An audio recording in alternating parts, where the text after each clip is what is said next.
Top esports, you know, we often see jungle AD carry on this rotation. The Aphelios is still available, still an option, right? They're actually leaning towards the Ahri again for Knight, and Knight has been a solid performer on that. So if they have to secure the AD carry now, the reason you tend to see them secure the AD carry now, you might be thinking, oh, but anyone's legend already have the AD carry. They can just leave it till third. If you leave it till third, you then are kind of pigeonholed in, right? You don't get much flexibility to counter what AL have taken, which is why you tend to see here. But they could, obviously, they can go for support. They can go for jungle. There's a lot of options in this situation. But I think the safest thing is just lock that Aphelios in. Yeah, lock it in. Make sure you're getting yourself a decent matchup in the bot lane. Knight was pretty solid on the Ahri in the mid lane, so no reason to change that one out there. And Xiaohao, he was grand. Again, it wasn't the issue. Wasn't the Zin or the Viego and that. It was just how they were able to play around it. And now anyone's legend, they're thinking about where they want to try and take their drag. I do love the fact that they can go towards this Ryze. Again, very powerful pick and was banned in our last game. Yeah, and talking about the idea of picking up the Viego again, they will take it. So I like it with the Ryze, right? Ryze has like any pressure to provide. You're obviously going to have Prio into the Ahri, and then you have that route. You can put a single target. If you can lock down that target and take them down, there's the reset. There's where it comes in.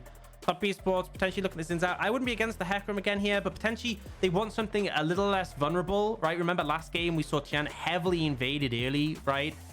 Because there was mid priority. There's going to be mid priority again this game, right? Because of the Ryze. So I think Tian does want to potentially be a point of vulnerability, and we'll just take that Zhao now. Top esports, I feel like Tahm Kench is probably a solid ban away. We've seen that sync really well with the Jinx. I feel like for anyone's legend, the Gwen, the Jace, definitely things they could potentially look towards banning. We'll see what they end up going for.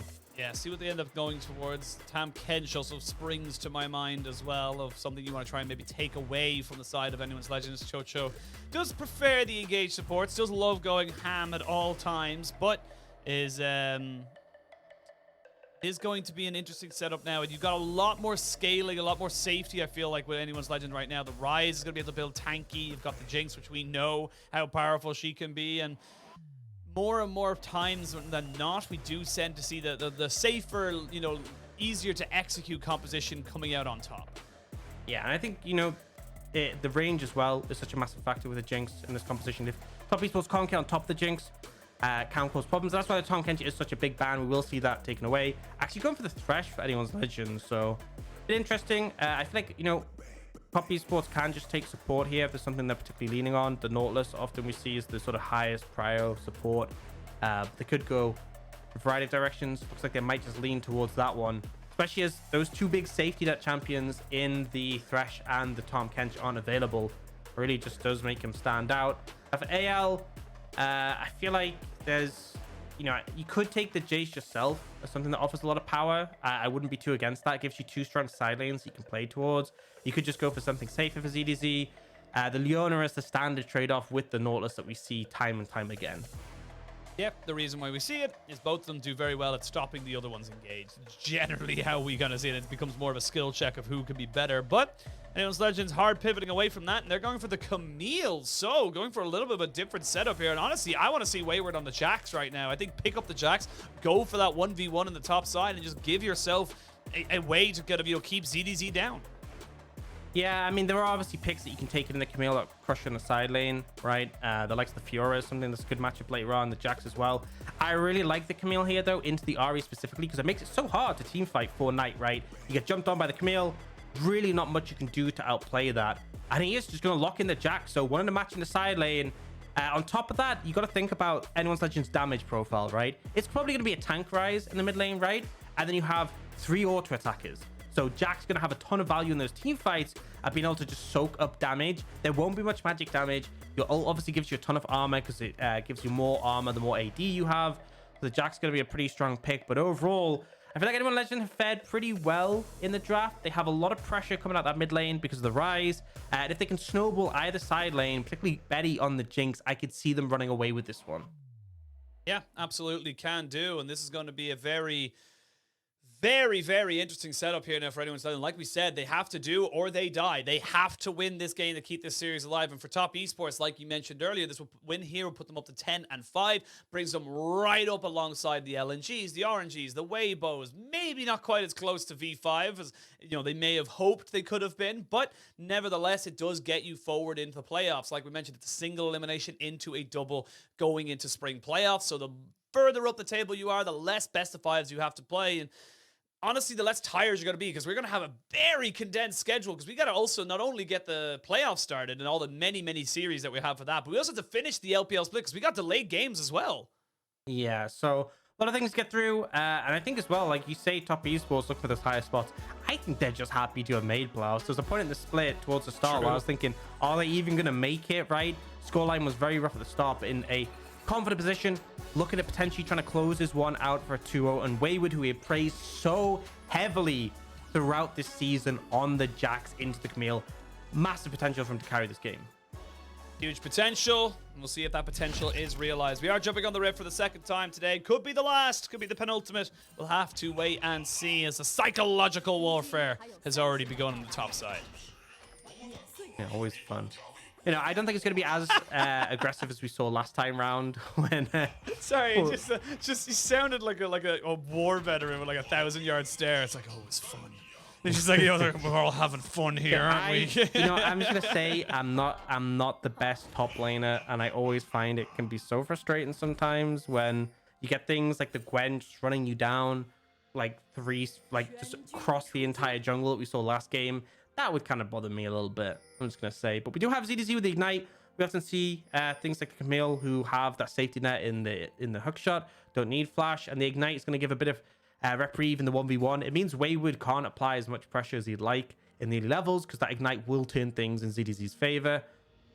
Nothing too crazy on the rest of the map, but we do see, interesting enough, Xiaohao starting on the bot side. So be interested to see what path he takes and where it ends up resulting in him being. But ultimately, I would have expected him to want to lean towards the spot side, but there is still definitely potential to make things happen top. But if you get this Camille ahead, she could be such a monster. Oh, we'll have to wait and see, as the top laners are going to just pretty much slap noodles for the first few levels until they actually get some serious stats behind them, and then this fight can really begin. It is Ignite on ZDZ's Camille, so he's going to have that little bit of an extra combat summoner going off into this game. And right now, where do you want to see the side of anyone's side go for? We have got Xiaohao back onto the Viego. Where do you want to see him focus as we kind of come into these early few stages?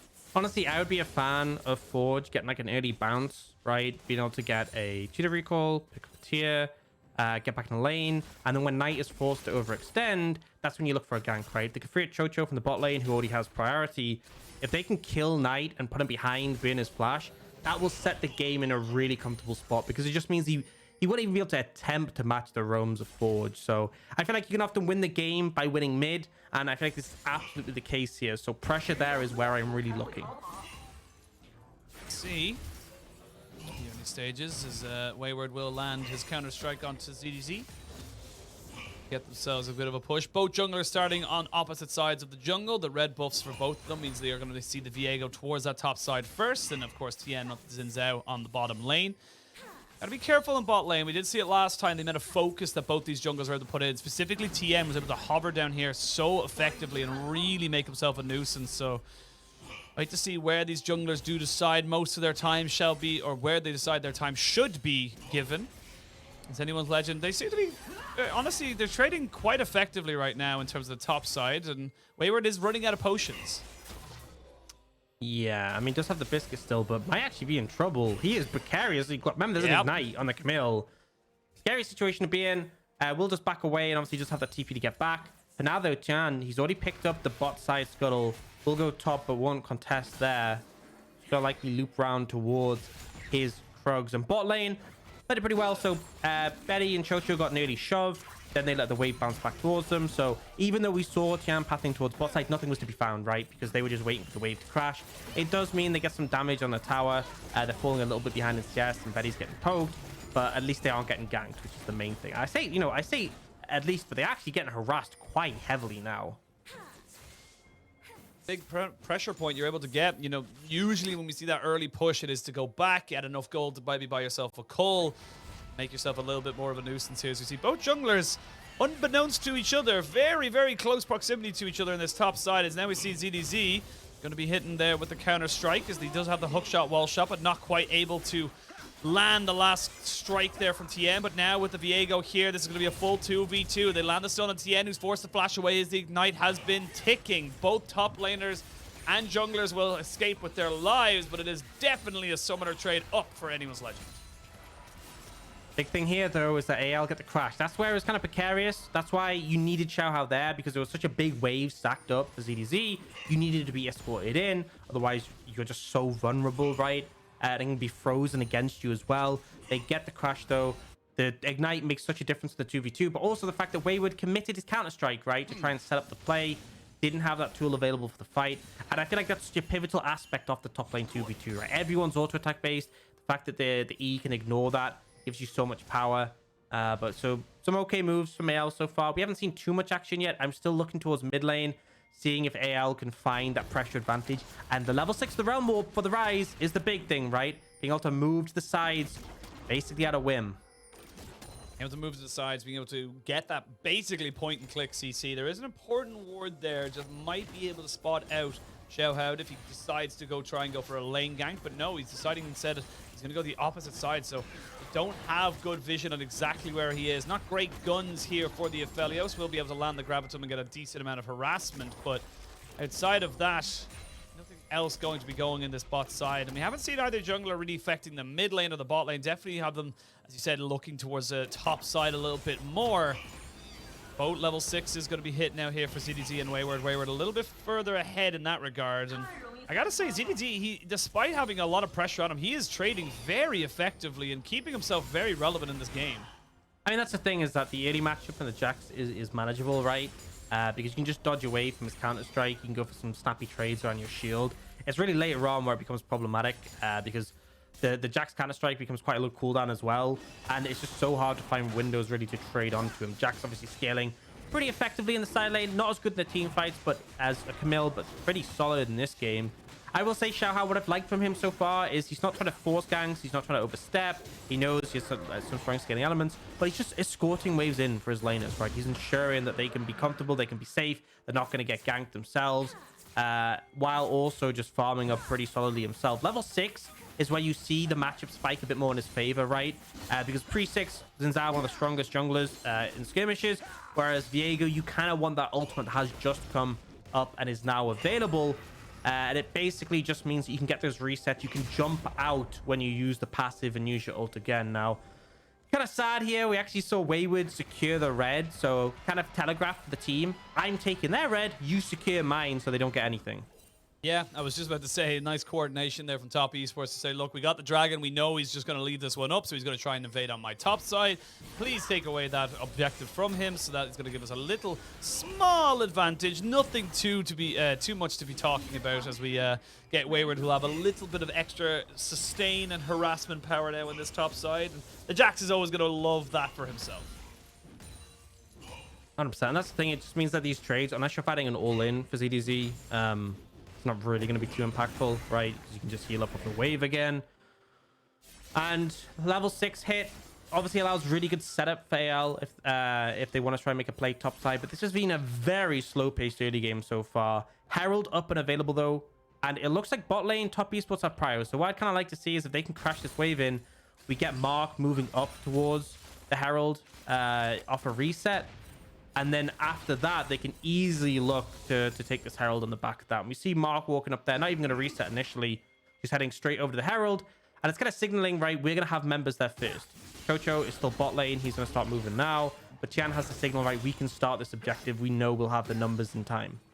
I think that's the big thing. Like I said, it is just basically saying, look, we're going to get the early objectives. There's nothing you can do.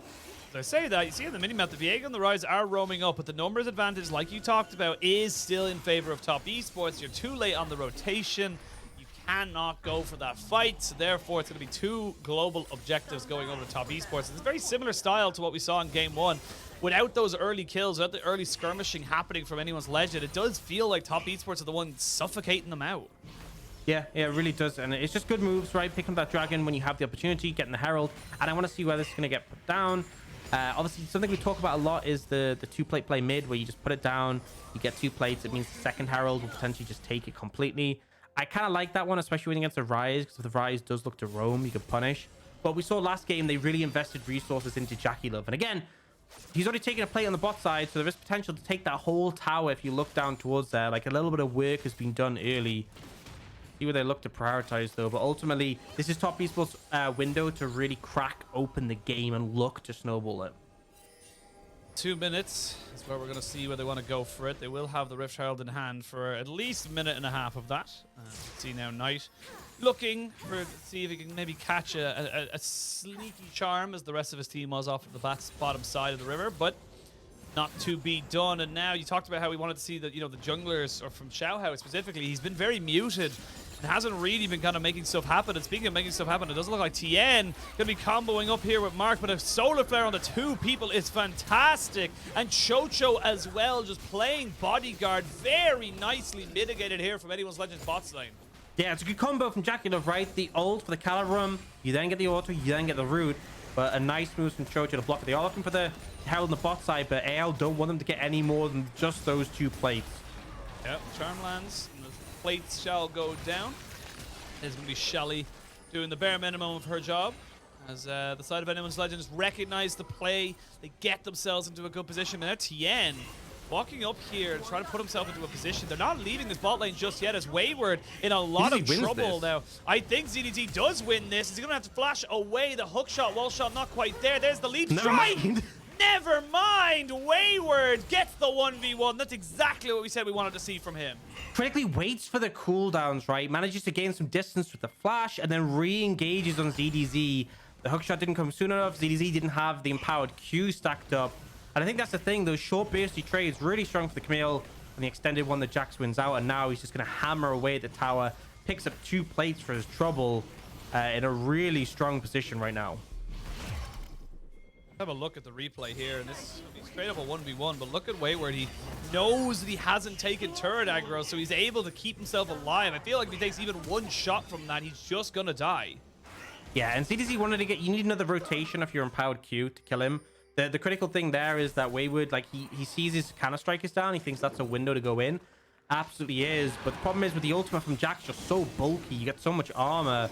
He's only really doing damage with that second Q, and just doesn't get the cooldowns in time. Now has a Blade of the Rune King in pocket, so things have gone from bad to worse for that top lane matchup.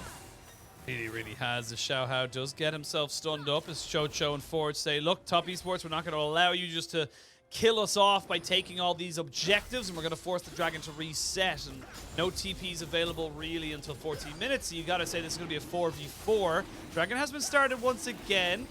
QiuQiu does land himself the Scryer's Bloom off to the wrong side of the map, so this is just going to be top esports a little bit delayed. They will eventually pick up this objective. As good attempt there from Betty. Let's kind of take stock of the game now, because we're 12.5 minutes in. I think the big thing for me is how unimpactful this Ryze has been. Kind of highlight it would have Prio in the mid lane, it'd be able to roam with the Realm Warp. None of that has happened, right? Really inactive. And that kind of means AL are in a sort of lull point, right? Because the Camille is definitely going to be powerful in team fights. The fact you can ult Knight is great. Betty, we've talked countless times about this guy on his Jinx. Stella in the team fights again. But I kind of wanted to see them accelerate a bit. Right now, it's top esports who have the pressure. Wayward is in a really strong position in this match up top because he has that Blade of the Rune King completed. He will absolutely crush DDZ with that spike. Remember, this has been buffed. It's now 12% current, 12% HP on the passive, so really scary. And I just feel like this is top esports' opportunity to keep applying pressure.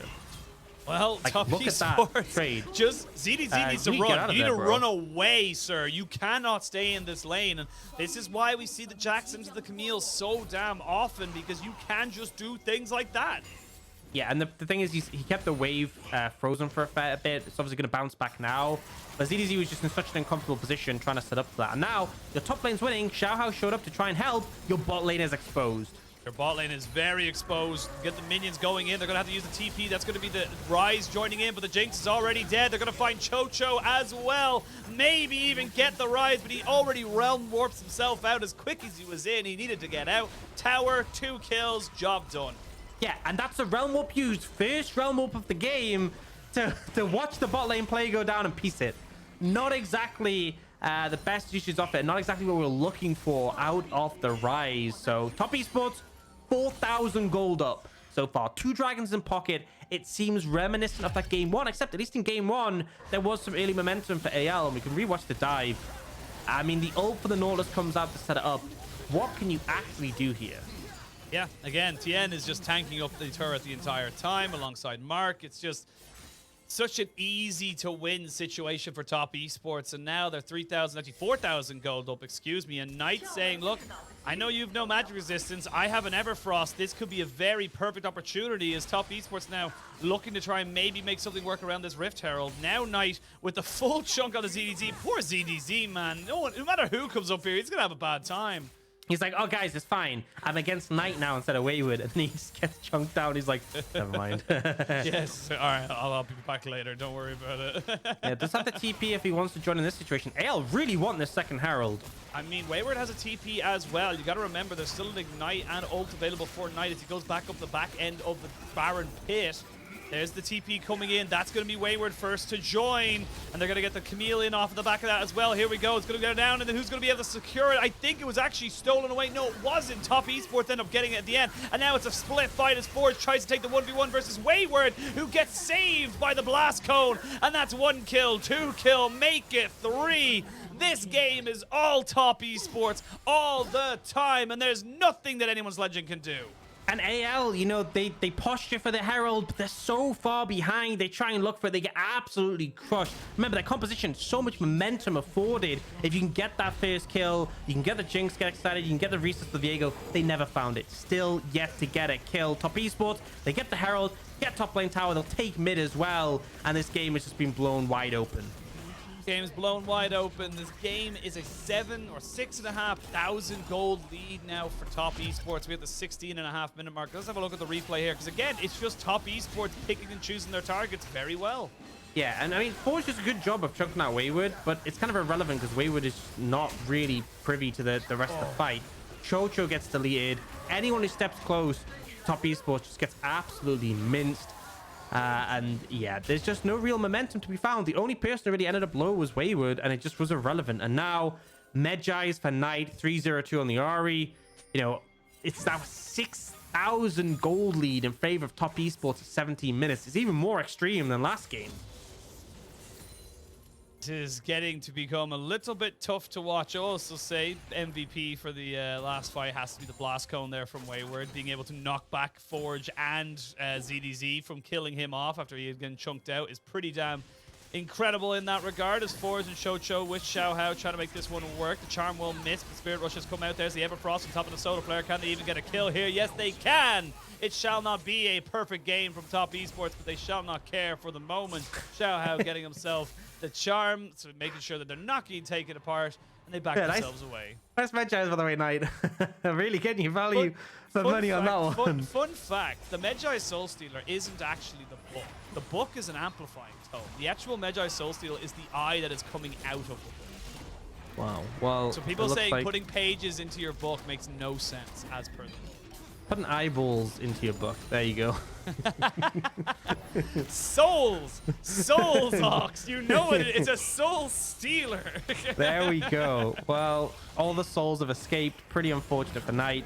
But ultimately doesn't feel too impactful. I like the play. I said this last game as well. AL know they can't contest on the same side as top esports, so they go cross map. They get a tower. They get a kill. But the problem is that's 3 dragons to top esports. They also got a tier 2 bot, which is so much gold. Just look at the matchups across the board. Look at the AD carries. 20 cess lead, 2-0-2, right? Massive item advantage. Top lane is just getting crushed. And it's now, the timer has been started. We have 4 minutes 40 until Infernal Soul. I'm going to ask a rhetorical question. Are AL going to be ready to fight in 4 minutes 40? Probably not. Probably no. Probably just a flat no chance. Rhetorical. That's why I wasn't it's rhetorical, and I answered it anyway. That's why I was going to leave you up there and be like, all right, it was rhetorical. But are they ready to fight Wayward? The answer is, in fact, yes. And Wayward has to flash himself away over the wall. So in 4 minutes' time, will not have that kill. Actually, he probably will, actually. Okay, so never mind. He probably will actually have that cooldown, as I realized. Unless he has Cosmic, I feel like he wouldn't. He's got a Kindle gem, gives him a little bit of ability haste. He doesn't affect summoners though. Come on, Oisin. Does it not? No. Oisin. I know. This is what I'm here for. Keep you straight. Yeah. Keep me on the straight and narrow in his forge. He's going to go for it. Here comes the Realm Warp to do absolutely nothing just to get himself into a bit of a position. Now we can actually fight as Betty finally get himself onto the backside of this fight. He drops down the traps, but they do nothing to stop this Jax from jumping all over your face. It's going to be the double kill for the Jax, and that's going to be the full ace for one. You had to go for something. It had to be a miracle play, but that miracle is not happening. Top Esports take an even more commanding lead. They'll even take the big purple worm. Yeah, it's going to spawn just about in time. Any later, and maybe AL would have been able to get a contest. And they're just going to pick it up. Yeah, I mean, this is looking rough. This is looking rough, I think, is all I can say. And I'm going to remind you guys, if AL loses, they cannot make playoffs. Absolutely. They go for this aggressive play. They're like, we are going to kill JackeyLove. That is our goal. That is our purpose. And they dive in onto him. They actually managed to find him, but they just don't have to follow up the rest of the fight. I think is the critical thing. Betty auto-attack him? I don't know, dude.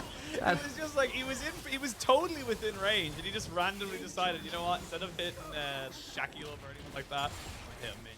That was like off by Ryze or something. It was very, very strange. But yeah, I thought anyone's Legends mascot was a panda, but it's actually a dog because this is rough for them coming into this game. And oh my God. It's my last opportunity to split. I give you credit for creativity, right? That one got at least like a got a chuckle out of you. It got a chuckle out of you. Well, Betty's gonna now find himself between Wayward and a hard place, as the traps should be able to lock him out, as they're going to be able to try and maybe make this fight work. ZDZ looking to see if he can make something happen on the backside. You haven't even got the Aphelios joining in just yet, as he is 1v1ing Forge. That is your tank Ryze going down alongside the rest of your team. ZDZ getting taken as well. It's a double single. Lots of different chips being picked up there by Top Esports, and they're going to be able to get themselves a full ace, the clean game. It was near perfect from Top Esports in game 2.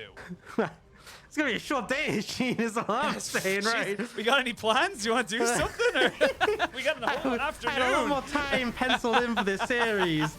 It looks like Top Esports have somewhere to be, something to do.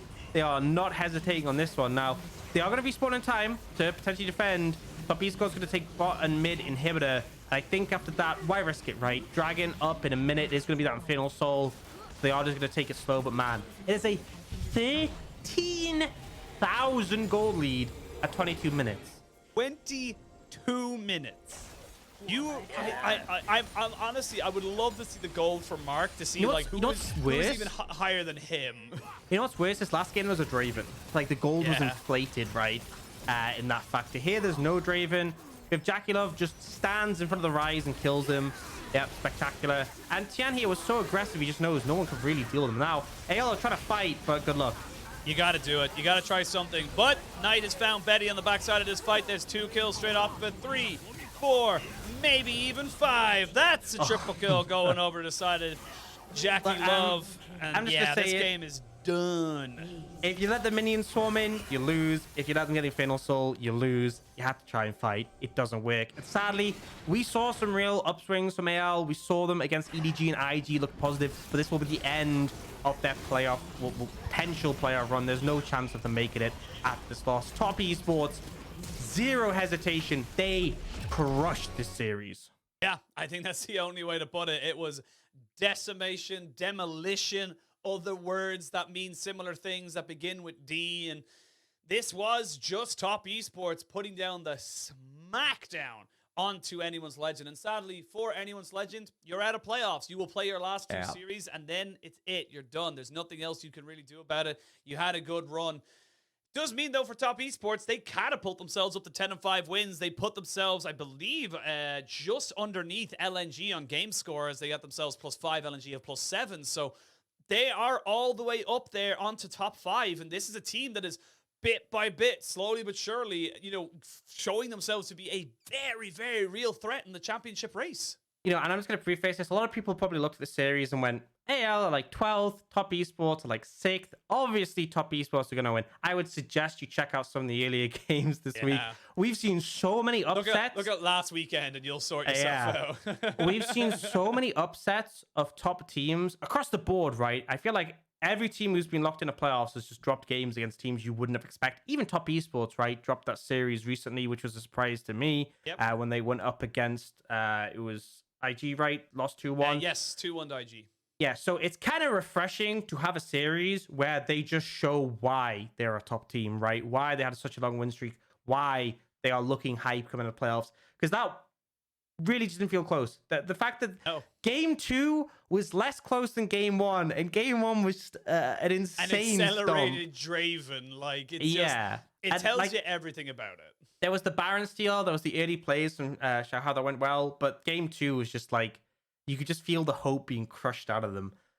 They were just being suffocated out. It was like, we are better than you. There's nothing you can do about this. And the scary thing is for top esports, Wayward, honestly, such an incredible top lane talent in all senses of the word. It feels like this guy is the real deal and has been able to just like push himself so far forward. Knight hasn't been the focal point, but it's still Knight. It's still one of the best mid laners we have in the league. The fact that throughout this entire team, you're looking at exceptional players in every single role. They are going back to the tried and tested trident of top esports that we know about it, whether it's threaten top, threaten mid, threaten bottom. You have to deal with all three. Yeah, and I gotta say as well, someone who looked really good this series was Mark. We saw him get substituted in later on. He has been performing really well. I think particularly that game 1, there was a fight where he found that flawless dredge line on a Betty, and then also the stopwatch to deny the resets. I just feel like this top esports, we've said this countless times when they went on the big winning streak. It really feels like they've come together. The IG series was a bit of a blip. This feels like the form we expect from them. They're gonna playoffs playing like this. They should be delivering.